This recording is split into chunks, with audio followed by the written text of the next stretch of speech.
My name is Victor Fuhrman. Some call me the Voice.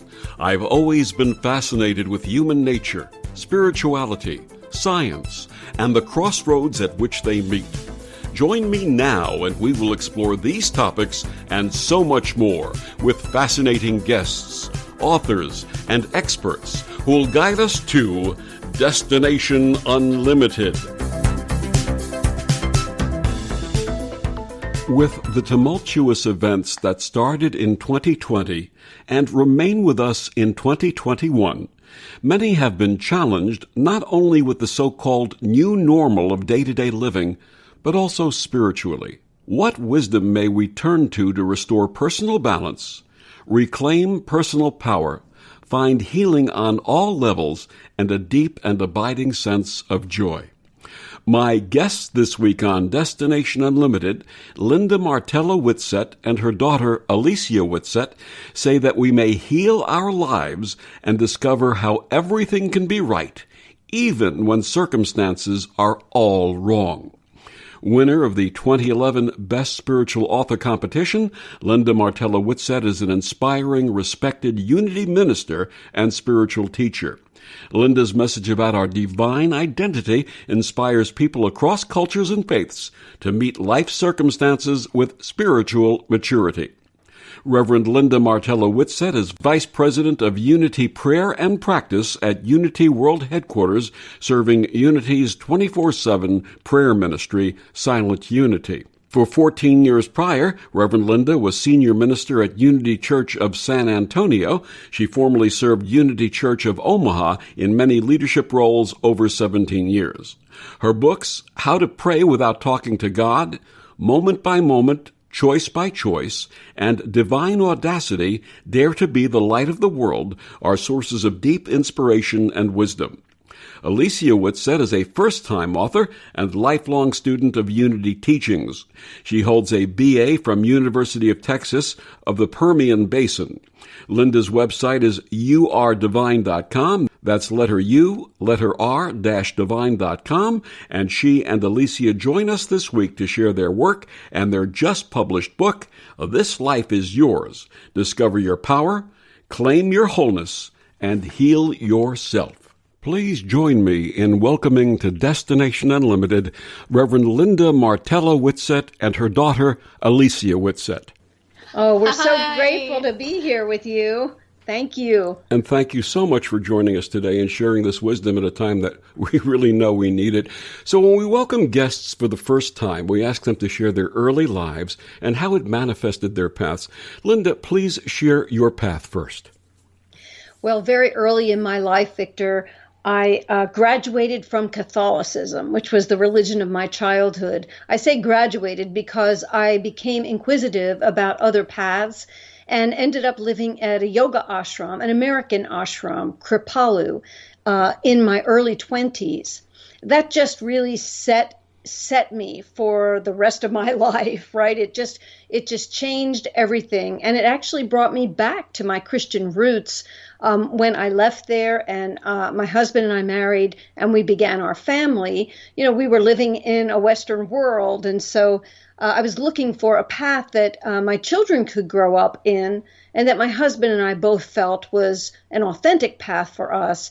And that's when we discovered Unity, which for us at that time and still today is for so many people a bridge between Eastern and Western paths. So I jumped in with, in full force, and I gobbled up the teachings and studied and learned and ran the youth ministry program and learned some more and ultimately began to build some credentials as a leader in Unity. Alicia, I guess we know a little bit about you because you are your mother's daughter. How did your mother's path influence you? Well, I grew up in Unity, and we'll probably share a little bit more about Unity for those who aren't familiar, but Unity's teachings really shaped my childhood, and I think it led me to be a more well-rounded adult and to just trust that I was one with the universe and that the universe sort of had my back, so to speak. I don't know how to explain it any better than that. Do you have an aspiration to become a minister? at this point. I don't think so. I think there was a moment in time where I thought that might be something, but I am really excited that we are starting to see younger people step into that path of wanting to become ministers. I have a few friends who are in ministerial school right now, and I'm excited to see that shift happening, especially in the Unity movement. Now, as you touched upon, many listeners may not be familiar with Unity, so please tell us about it and the 5 principles of its foundation. Well, as we kind of alluded to, Unity was formed as a path for people that would strengthen their own religious understandings. It wasn't intended to be a denomination or a church unto itself. And so this is still to this day, the hallmark of Unity is that it's for anyone who wants to just understand their life and the nature of God and their own selfhood in a way that that really deepens their sense of connection with the divine and their own sense of connection with themselves. So the 5 principles, or actually their basic messages of Unity, are very simple. The first is that there's only one power, and that power is God, and that power is the power of goodness itself. There's no opposite power that exists on its own, such as evil or devil or something like that. There's only one power. The second principle is so really the crux of our teaching for sure, and the crux of the Unity movement is that we are divine, that our identity, we could call ourselves divine rightly because we're one with that one. If there's only one power, how could any of us be outside of it? Right? The third teaching is, and this is again one of the major themes in our writings, is that we work with our minds, transformation of mind. We call it in Unity the law of mind action. Listeners might be familiar with it as the law of attraction. And this is the simple principle that what I think about, I bring about, or what I dwell on, I tend to get more of in my experience. And so we can harness the power of our minds in order to be able to shape and reshape our own experience of life. The fourth teaching is that the methods that we use dominantly in order to get to that level of understanding are prayer and meditation. And that's affirmative prayer, not supplicatory prayer. And then lastly, all of that sounds great, but it's useless to us unless we put it into work in our lives. So the actual action or spiritual practice becomes the pathway for us to be able to fulfill those other intentions. That's Unity in a nutshell. And many of our listeners who may not be aware of Unity are aware of the wonderful little publication called the Daily Word. That's right. That's right. It's the most influential of the publications that Unity's put out, and it's very close to the hearts of many, many, many people. Absolutely. I'm glad you mentioned it, Victor. Absolutely. In fact, my son subscribes to it, so that's how we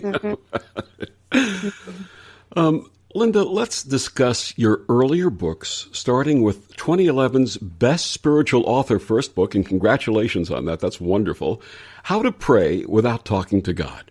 Yeah, well, this book is it's a challenging book for a lot of people. Look, even for people in New Thought or in metaphysics, this book is people either love it or they really don't like it. You know, I've had people tell me they've thrown it away because it really calls into question all that we have been taught about the nature of God.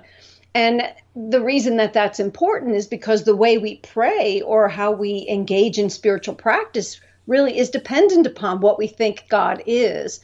And so to pray without talking to God, you know, most people define prayer as talking to God. So this is very oxymoronic for people. They think, well, what's she talking about? You mean listening to God? Well, no, we mean prayer as in telling your little self, telling your human self the truth about your great self with a capital S.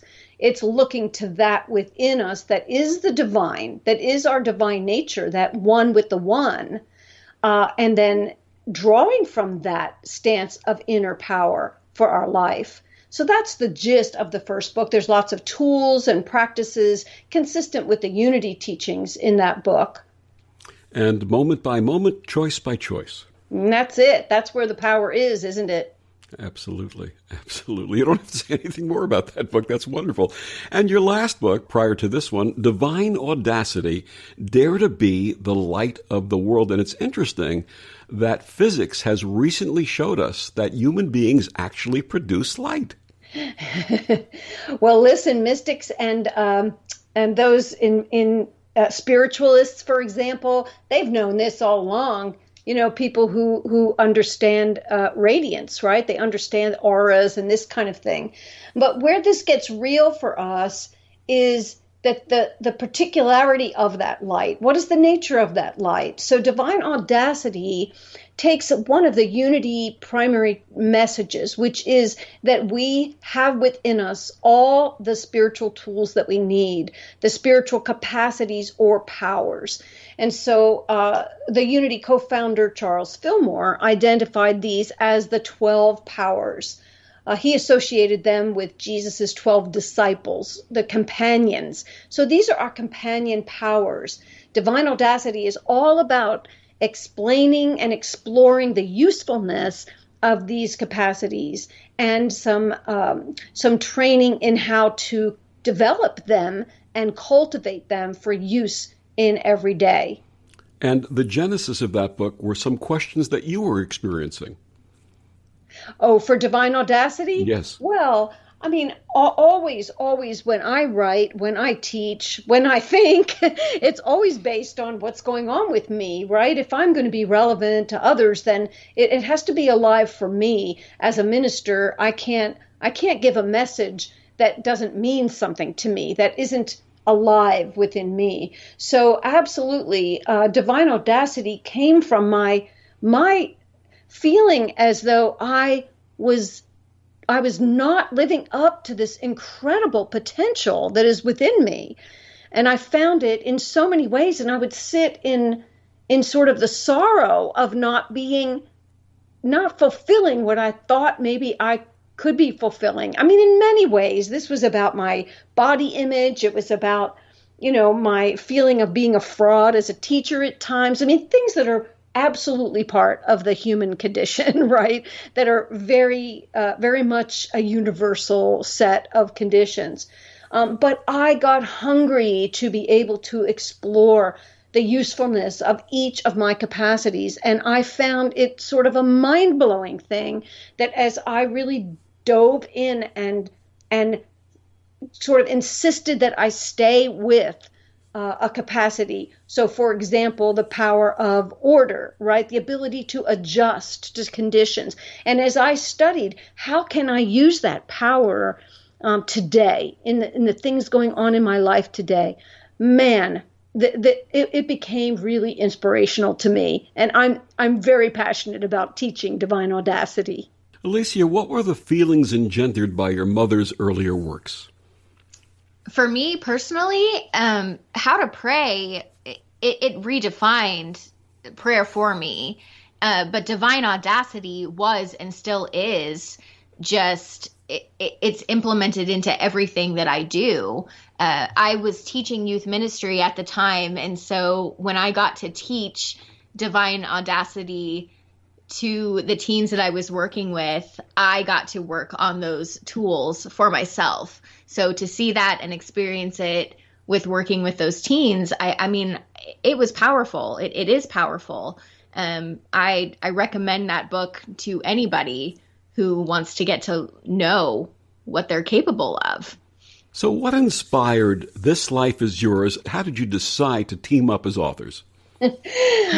Well, I'll start by just saying that I had been asked by my publisher if I had a next book in me, and so I was pondering what would be next, and this theme of healing and wholeness kept coming back to me.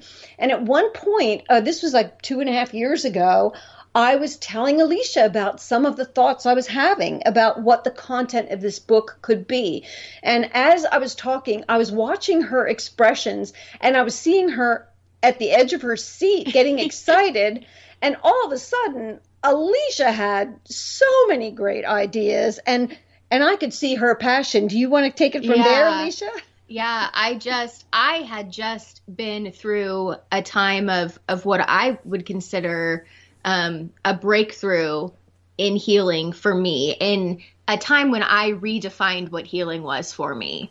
And that was through chronic illness, through my diagnosis with lupus, and through mental health challenges. And I had just come out into the sunshine and had all of these new discoveries about myself. And so when we sat down together, I wanted to get it all out on paper, and I felt like I had something to contribute. And Mom just turned to me and said, "Do you want to write this book with me?" And I honestly at first was just like, "What are you talking about?"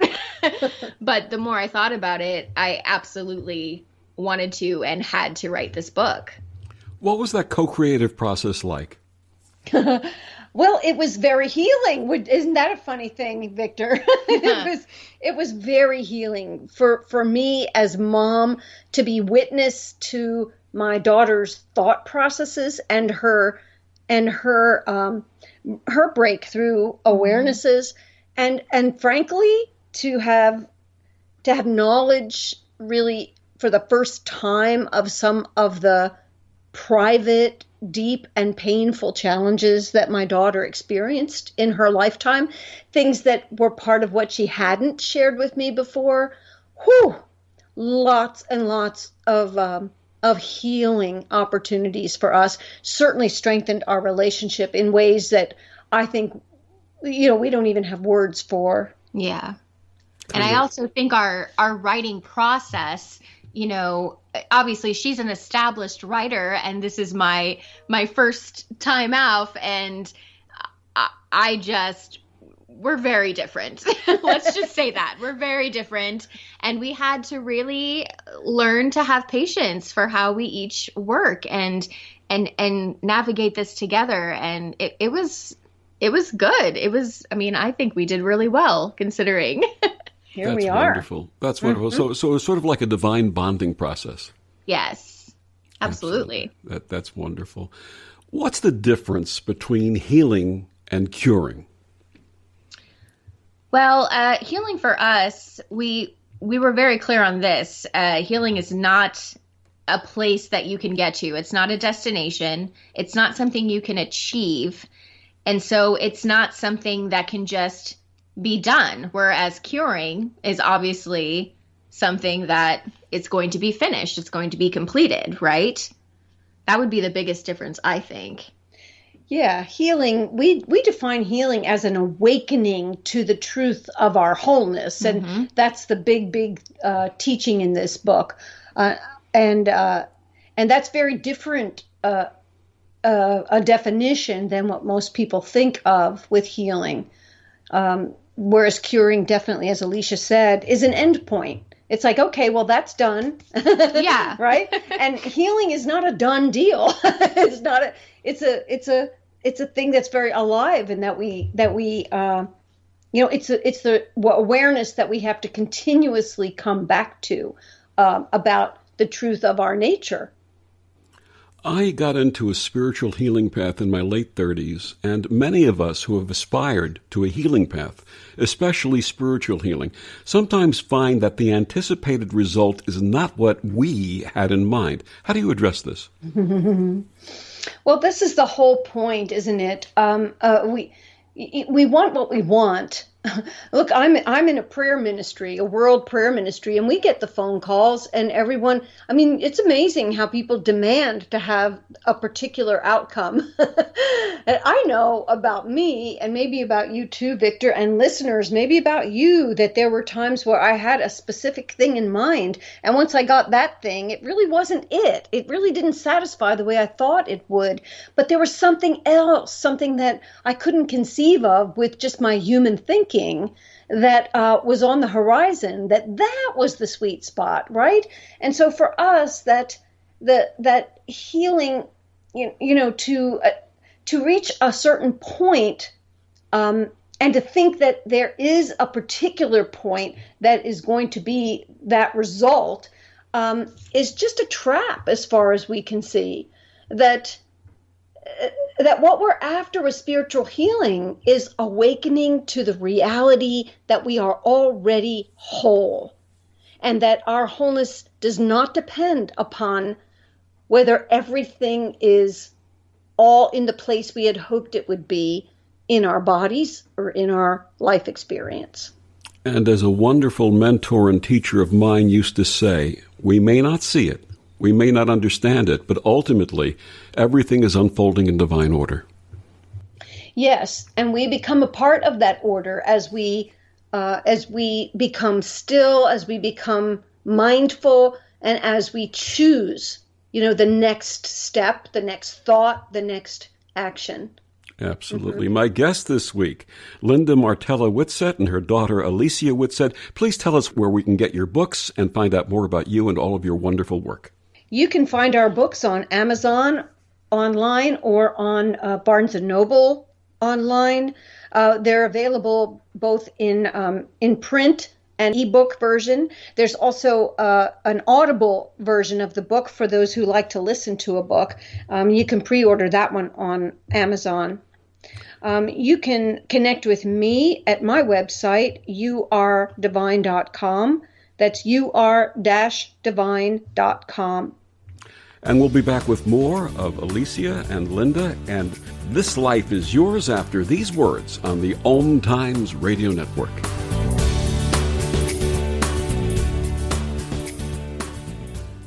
The best of the holistic, spiritual, and conscious world. OMTimes Radio. IOM FM. OMTimes Magazine is one of the leading online content providers of positivity, wellness, and personal empowerment. A philanthropic organization, their net proceeds are funneled to support worldwide charity initiatives via Humanity Healing International. Through their commitment to creating community and providing conscious content, they aspire to uplift humanity on a global scale. OMTimes, co-creating a more conscious lifestyle. Hello, I'm Sandy Sedgbeer, host of OMTimes Magazine's flagship radio show, What is Going On? My passion is sifting through information, research, and innovations from new thought teachers, speakers, and researchers pushing back the boundaries of what we know about life, energy, metaphysics, and the universe. I love shifting perceptions about who we are, why we're here, and how quickly impossible becomes normal when we open our minds, expand our awareness, and accept that the only limits that exist are those we place upon ourselves. So if you're the kind of forward-thinking, eager investigator of what lies beyond the current reality that most perceive, why not make a date to come play with me in the field of possibilities at 4 p.m. Pacific Time, 7 p.m. Eastern Time every Thursday, and together we can discover what's really going on.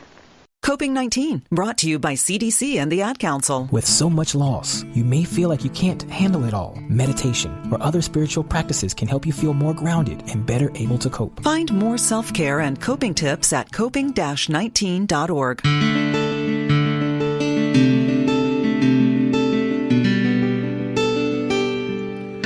Back on Destination Unlimited, my guest this week, Linda Martella-Whitsett and her daughter Alicia Whitsett. We're talking about their new book, This Life is Yours. Some who are experiencing severe illness will question why this happened to them and even wonder if they've been abandoned by the divine as they understand the divine. What wisdom would you share with them? We write a lot about this in the book, Victor, because this is one of the trickiest things for people. There's no doubt about it that most of those who are listening to us right now probably come from a Western theological base. And whether or not you were raised in some kind of religious community, you were no doubt indoctrinated into the Western mindset that positions God or a deity, the divine, as you say, in whatever way you understand them, to positions that deity as sort of a conveyor of things, right, to us, an interactive, but definitely a sort of an overseer kind of kind of deity that will send us blessings, but also hardships that will send us. And we even have phrases for it. We say, God will only give you what he believes you can handle. Those kinds of phrases really point to an understanding that we invite readers to question. Is that really the case? Is there a God that would send hardship, illness, any kind of unwanted condition to us, either to punish us, as some people think, or to test us, or to strengthen us even? So many of us have been taught that suffering is actually noble, that that God wants us to be broken because then, God is powerful, but we are not. And so there's a lot of confusion about this. And I think to re-ask the question of why becomes very fruitful for us, to untether ourselves from these very much unconscious influences. And what would you say to those who say my prayers are not answered? Yeah, I would say revisit your understanding of what God is, and is God a superhuman personality to be supplicated? Find your power, find your inner power, find where the divine is within you, within your highest thoughts, within your within your heart and mind.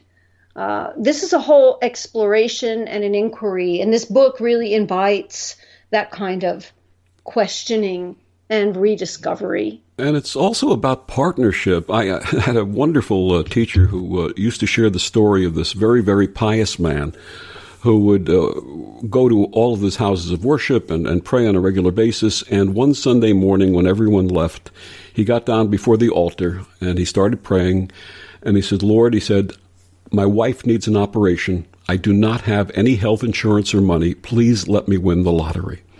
And a week goes by and nothing happens. And the next week he's crying and he beseeches Lord. He says, Lord, please, I'm not asking for me. I'm asking for my wife. Let me win the lottery. And one more week goes by and nothing happens. And then finally he starts renting his clothes and he's just totally emotional and breaking down. He says, Lord, I don't understand. What would you have me do? And he hears a voice that says, buy the ticket. Yes, yes. It's about partnership, isn't it? Yeah. Well, that's, I don't know that I use that particular language of partnership, but I do understand what you're saying is that there's no principle, there's no power that is against us. There's no withholding in God, right? Absolutely. No withholding. And that really, it is up to us. And that's why Unity's fifth teaching is the action, right? Putting into practice the truth you know. That action is a requirement. Absolutely. And that action, when I say the word partnership, I'm not talking about with partnership with something external, but partnership with all that is within us. That's right. I do get that, and you're right. What is the relationship between healing and wholeness?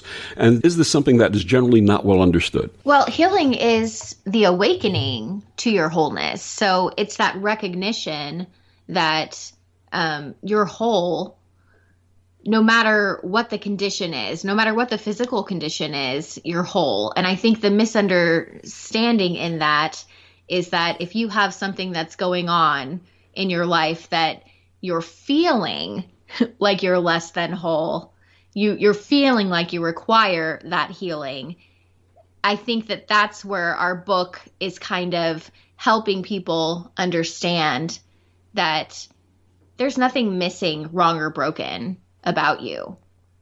The healing is the healing of the mind. It's not the healing of the physical condition. That's our main point in this. That's what we're trying to get to. We're not trying to get to the healing as the destination of the physical healing. We're trying to get to the healing of the mind, where no matter what the condition is, you recognize that you're whole. That's it. That's really it in a nutshell. Yeah. Wholeness is something that can't be taken away from us. It's not something, it's not an either or proposition. It's not something that you can earn or get to. It's the truth of us. And this is looking, of course, through spiritual eyes, right, Victor? It's looking at ourselves with a mystical mind or with an awareness that we are not merely human, that there's an aspect of us that is universal and eternal, and that is what we call wholeness. When my spiritual path reopened in my mid-30s, I attended a series of New Thought gatherings hosted by a wonderful woman in her late 80s. And at the end of one of these evenings, she asked to speak with me privately, and in a very motherly way, she said that I seemed troubled by some of the teachings and offered something that changed my life. She said, God does not require us to be holy, but God would love for us to be whole. Why is it so difficult for many of us to recognize our wholeness? Well, we've not been given the message that we're whole. I mean, really, the world doesn't teach that we're whole. You talk to almost any, especially fundamentalist religions, and the whole body of Christian denominations, for sure, teach that we're not whole, that we're that sin is endemic to us, that we are born in sin, in fact. And from that posture, how could anybody feel whole, right? So it's just not been part of the teaching. But when we start to really inquire about when we're made in the image and after the likeness of God, well, what the heck, what does that mean? And how could there be something sinful about that? How could there be something wrong in that? I go to, the thought of, I'm trying to think of his name now, the Catholic priest, who taught about original blessing instead of original sin. Looking at that, I think that's not a message that's been popular or prevalent in our culture, but we're teaching it. Why do some associate healing with a sense of lack? Well, when we're feeling a healing need, we feel like something's missing or wrong or broken. We're missing something, that I don't have everything I need. If I were to have, if I were to just have this job, then I would have, I wouldn't have prosperity issues, for example. If this leg was cured, this injury, if it was totally cured and I could walk properly, then I would be whole. But I'm not whole as long as I can perceive that there's something missing. You probably are aware of this idea of, there's a wall with just white paint on it, and somewhere on that wall is a tiny little black dot, right? With the paint mist or a little scratch on the wall. Where does your eye go? It goes right to what's wrong. It goes right to that little spot, right? And we end up perceiving that, oh, something's wrong with this room, instead of looking at that, 99.9% of what I'm looking at is absolutely beautiful and strikingly wonderful. And my entire focus is on that one spot that seems to be wrong. That's the problem with our culture. And that really leads to my next thought, which is that the energy of intention and focus applies to both healing and wholeness.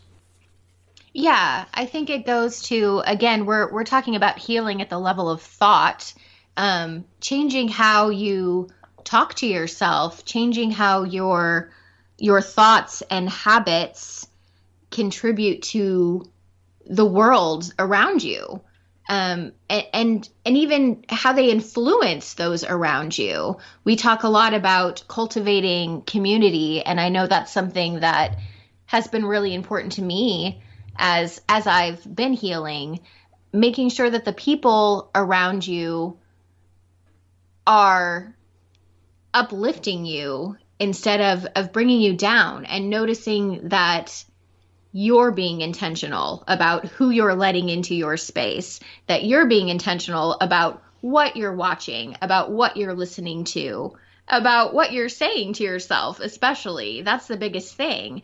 And not in a critical way, because we are human, and you're going to sometimes say things to yourself that aren't necessarily kind, but reminding yourself that, hey, I don't want to speak to myself like that. I don't need to say those things to myself, and resetting. And the old expression, energy flows where intention goes. How do we apply that here? Yes, well, this is the law of mind.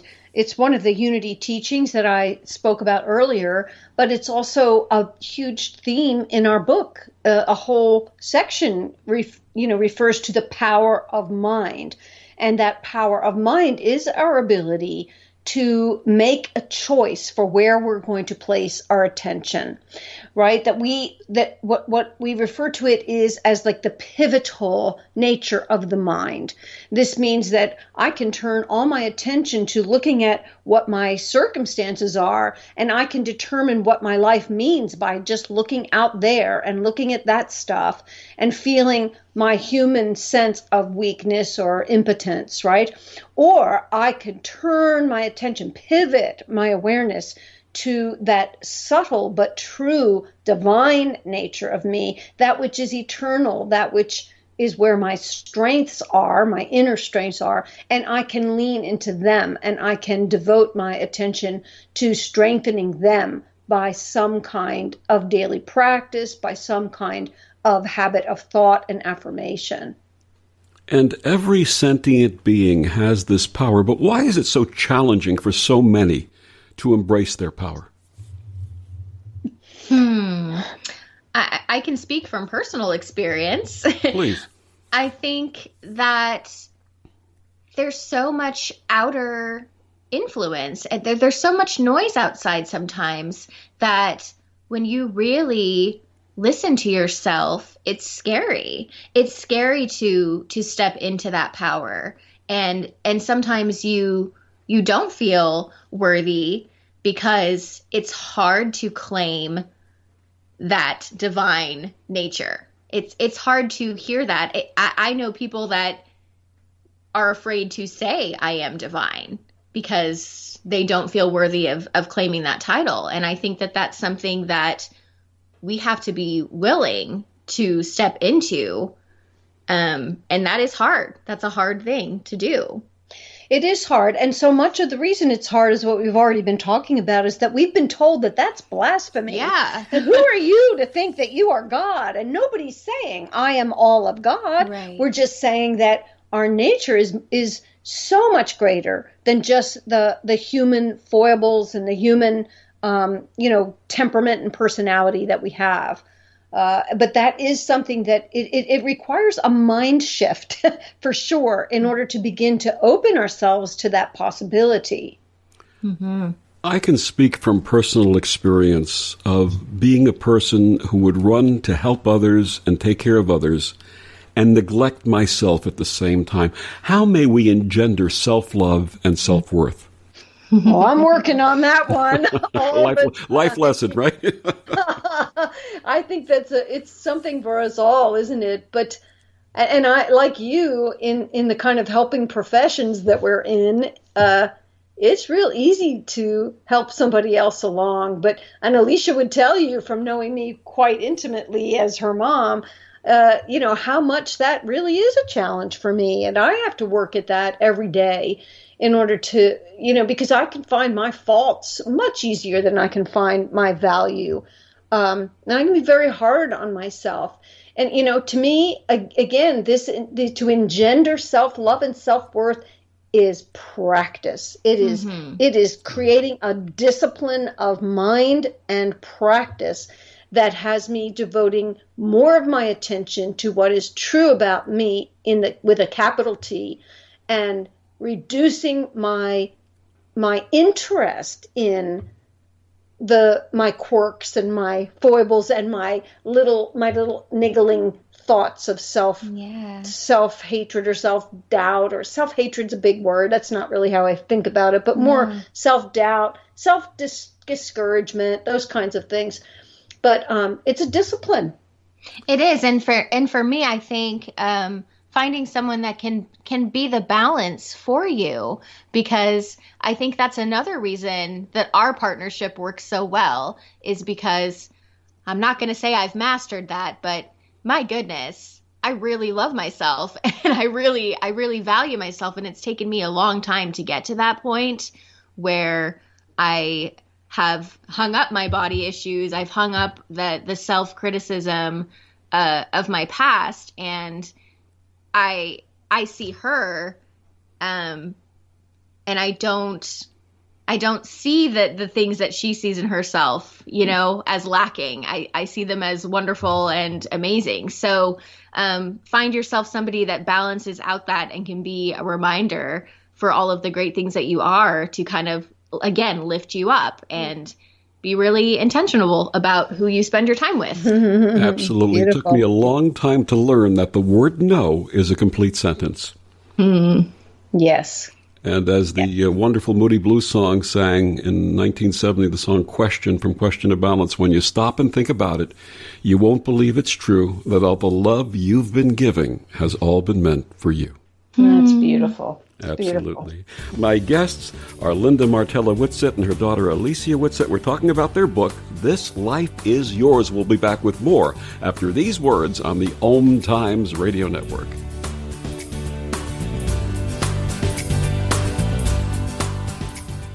Ascending Hearts is no ordinary dating site, but a spiritual dating site with a purpose, to link you with your soulmate. We engineer the serendipity so you can trust that you will attune with someone that has the same matching vibration as you. Ascending Hearts, the conscious dating site for the spiritually aware. Try Ascending Hearts for free. AscendingHearts.com. Hello, I'm Lisa Berry. Join me every Monday at 1 p.m. Eastern Time for Light on Living. A chance to see new, hear different, and feel more as I shine the spotlight on all the ways to lighten the load of life's challenges. Light on Living is your link to that new way you're looking for, that new understanding that will enhance your life, and that positive connection that will support your growth. So join me and you'll gain insight and start to see things in a new way that motivates you. So I'm a cat, and I just moved in with this new human, and she's got this little toy she's always playing with, all day long. Tap, tap, tap, tap, bloop, bloop. She can't put it down. There it is. Oh, and get this. She even talks to it. Last week, she asked it for Chinese, and guess what? Egg rolls showed up. Like magic. Humans have cool toys. A person is the best thing to happen to a shelter pet. Be that person. Adopt. Brought to you by the Ad Council and the ShelterPetProject.org. Hi, this is Bill Maher. I can find humor in almost anything, but one thing I never laugh about is cruelty to animals. If you don't get the joke either, write People for the Ethical Treatment of Animals, 501 Front Street, Norfolk, Virginia, 23510. Hi, we're the Goo Goo Dolls. We're fortunate that our daughters have what they need to grow and learn. But that isn't the case for nearly 13 million kids in the U.S. that struggle with hunger. Childhood hunger is a heartbreaking reality that Feeding America is working to change. Each year, the Feeding America network of food banks rescues billions of pounds of good food that would have gone to waste and provides it to families and children in need. You can help kids in need in your community by visiting feedingamerica.org. Brought to you by Feeding America and the Ad Council. At the Equal Justice Initiative, we believe mass incarceration has to end. We have to confront our history of racial injustice and commit to a new era of truth. And the truth can inspire change. Please learn more at EJI.org.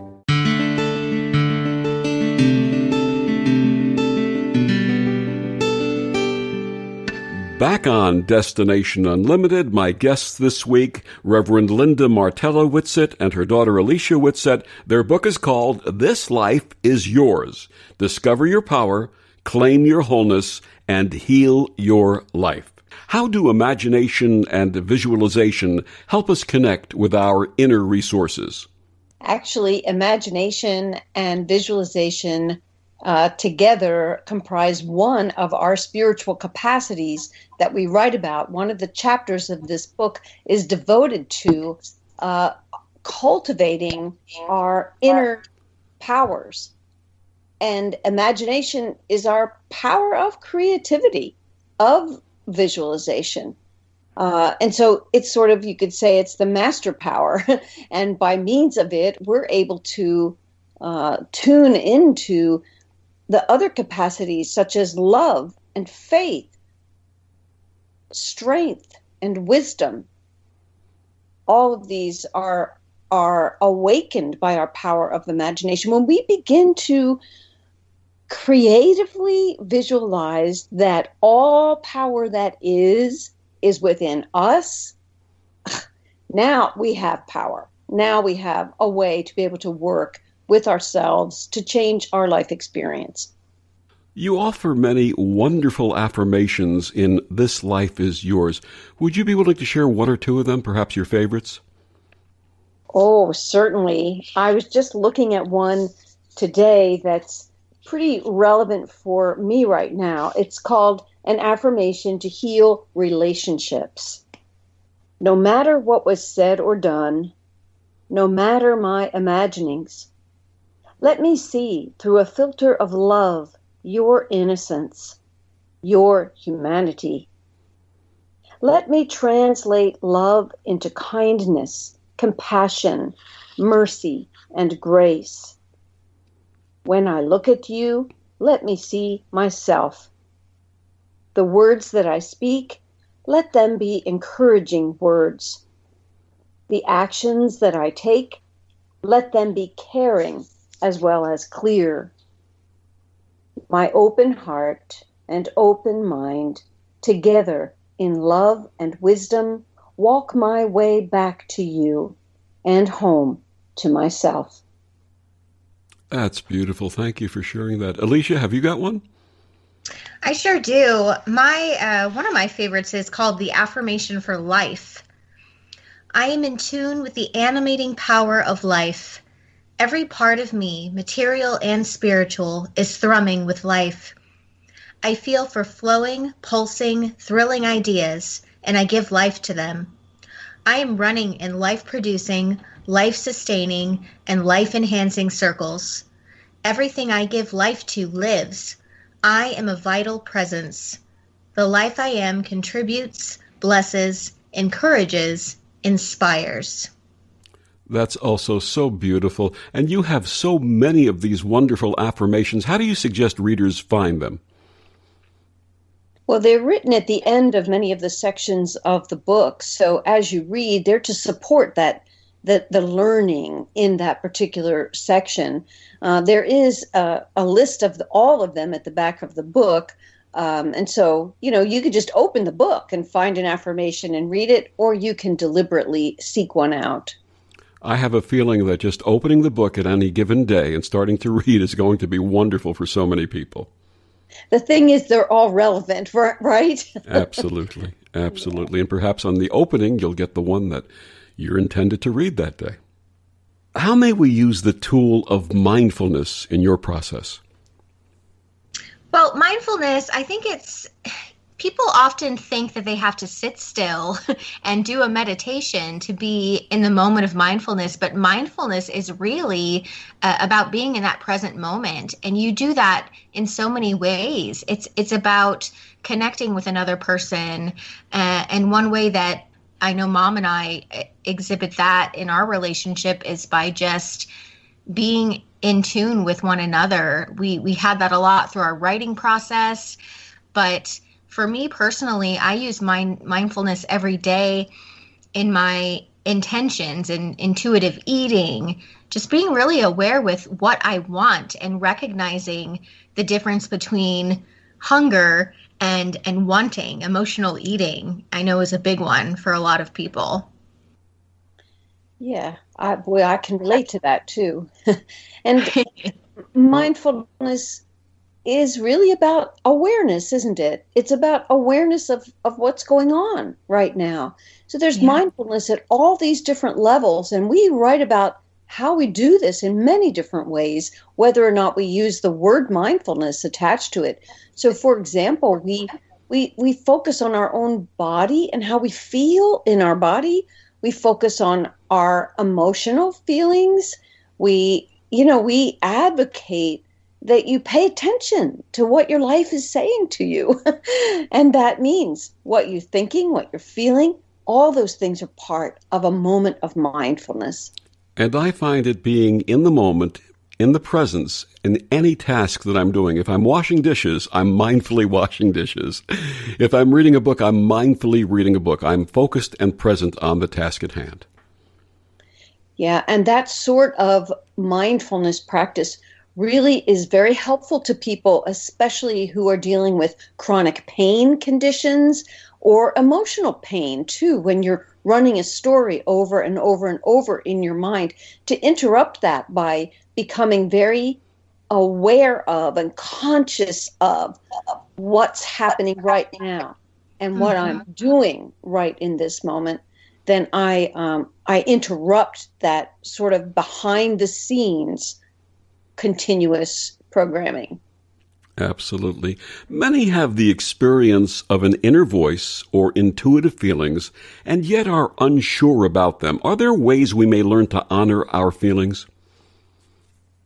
Oh, yes. I love that little gut. I call it a flicker that you get, that it's hard to learn when to trust yourself, especially when we've been programmed almost as a society to not trust ourselves and to not put so much weight on what we're thinking, because somebody else, the external, always has the answer, right? So I think that when we start putting up those healthy boundaries, you get the people in your life that start to butt against you. And I know gaslighting is a term we're hearing a lot these days. People making you feel like you're wrong, like what you're saying is incorrect or invalid. And the best way you can honor your feelings is by trusting your gut and standing up for yourself and learning to really affirm what you need and say no to others in a compassionate way. Yeah, I mean, I certainly relate to that. What Alicia calls the flicker, I call it uh-oh or aha. Right? It's, that the gut is the second brain, and it has so many nerve endings. It's oftentimes we feel in the gut before our brain connects to what's actually going on with us. So to be able to feel that, to be able to trust more and more, not that we need to act on it, but that we need to seek to understand what's going on when I'm aware of a sensation or an inner voice or some kind of nudge. What does the act of forgiveness add to this? We don't address forgiveness very directly in this book. And for me, it's because forgiveness is so confusing to people. And despite how much has been taught about it not being about letting a wrongdoer off the hook, there is just such a strong cultural connection to forgiveness as that, of somehow being asked to let go of the thought that there was some kind of wrong and, just smooth over it in a sense. Whereas for us, everything we do is about coming back to ourselves. And that gut that we were just talking about, we know we have moved through to forgiveness when our gut is no longer stirring at the thought of that person or of that situation. Right, Alicia? Forgiveness is for the self, isn't it? Absolutely. Yeah, I was just going to say that it's about yourself, releasing that trauma for yourself. Trauma, it comes through as pain in the body, and it builds up over time, and that's what has to be released. It's not about what someone else has done to you, though that can be a very healing and freeing thing to release that as well. The physical trauma that remains in a person's body, you've got to find a way to let that part go. But to know that whatever happened to you doesn't diminish the you that's always existed. It doesn't diminish the whole of you. And I remember being taught an old expression, when you point a finger at someone else, there are 4 fingers pointing back at you. So it's taking responsibility for the Self-Forgiveness Act also.